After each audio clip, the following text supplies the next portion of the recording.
ikusiko ta.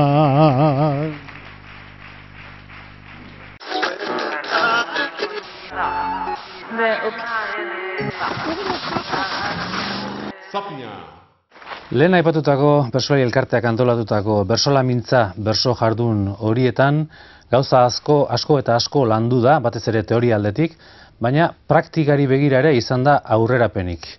Zestoako bainuetxean bertan halako berso saio berezi bat egin zen, eta han entzuleen aldetik gaia jarri zitzaion, hain zuzen ere, zurrumurren arabera, Jon Sarasua bera, elkarteko Jesus Muruarekin ezkontzeko ote zegoen edo zurrumururi ote zebilen.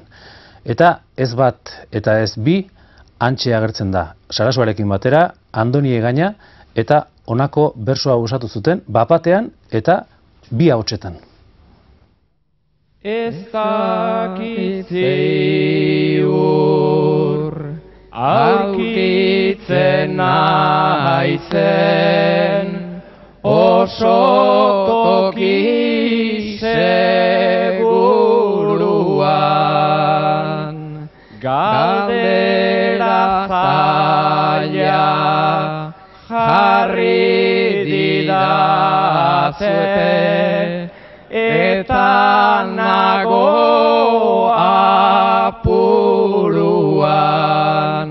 begirik ez dut sekula santan, ipini Jesus Muruan, nere andre gaiak, idea behintzat beharko luke burua.